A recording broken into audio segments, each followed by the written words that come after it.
বিশিষ্ট সাহিত্যিক কনকপ্ৰাণ ডেকাই উন্মোচন কৰিলে দৰ্শনা বৰুৱাৰ গ্ৰন্থ ভাৱনাৰ কচৰত। সাংবাদিক দৰ্শনা বৰুৱাৰ ভাৱনাৰ কচৰত শীৰ্ষক গ্ৰন্থখন আজি গুৱাহাটীৰ দিছপুৰস্থিত অগ্ৰদূত ভৱনৰ এটি সভাগৃহত বিশিষ্ট সাহিত্যিক তথা অগ্ৰদূত কাকতৰ মুখ্য সম্পাদক কনকপ্ৰাণ ডেকাই উন্মোচন কৰি সাৰগৰ্ভ ভাষণ প্ৰদান কৰে। এই অনুষ্ঠানত বিশিষ্ট অতিথি হিচাপে জ্যেষ্ঠ সাংবাদিক নাট্য সংগঠক তথা দৈনন্দিন বাৰ্তা কাকতৰ মুখ্য সম্পাদক ডক্টৰ নৰেন হাজৰিকা, শিক্ষাবিদ তথা অমৃত নিউজৰ মুখ্য সম্পাদক ডক্টৰ দয়ানন্দ পাঠক উপস্থিত থাকি বক্তব্য আগবঢ়ায়।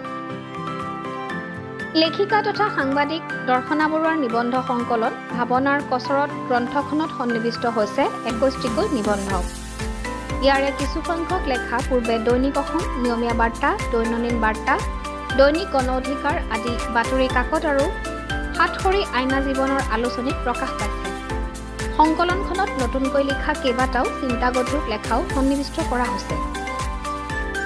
সাম্প্ৰতিক সময়ৰ ভিন্ন ঘটনাৰাজি, পৰিৱেশ পৰিস্থিতিৰ সহজ সৰল ভাষাত বিশ্লেষণ কৰি ৰচনা কৰা নিবন্ধসমূহে প্ৰতিগৰাকী ৰুচিবান পাঠকৰ সমাদৰ লাভ কৰিব বুলি আশা কৰা হৈছে।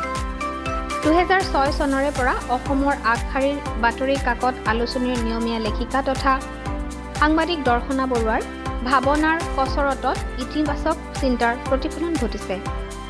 আত্মবিশ্লেষণৰ অস্ত্ৰোপচাৰ কৰি লেখিকাগৰাকীয়ে নিজৰ ৰচনাৰাজিৰ জৰিয়তে কিছুমান প্ৰয়োজনীয় চিন্তা সদাশয় পাঠকৰ বিচাৰৰ বাবে এৰিছে।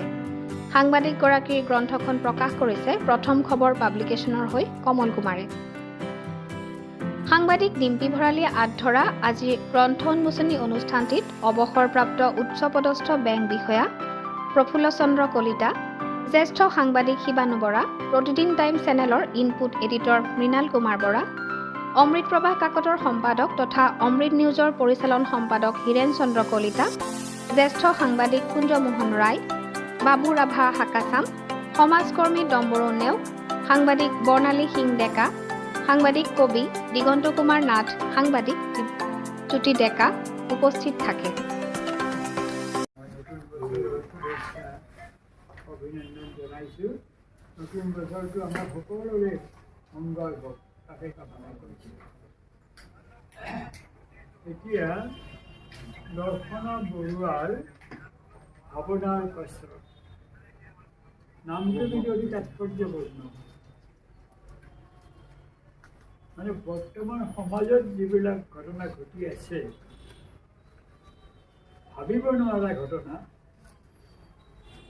মানে সেইবিলাকেই যিখিনি বিশ্ববিদ্যালয়ৰ পৰা শিক্ষিত মানুহ সেইখিনিক আমি কেতিয়াও লগ লগাব নোৱাৰোঁ।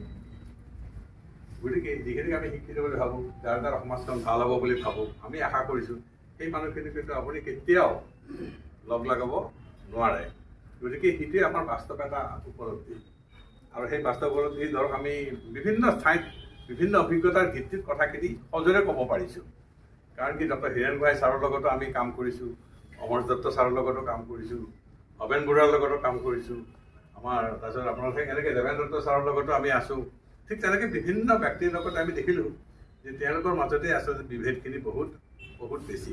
আৰু তেওঁলোকক আপুনি যিমান চেষ্টা কৰক আপুনি কেতিয়াও লগ লাগাব নোৱাৰে।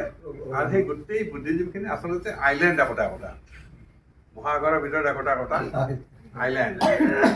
গতিকে তেওঁলোকক আপুনি কেতিয়াও জইন কৰাব নোৱাৰে।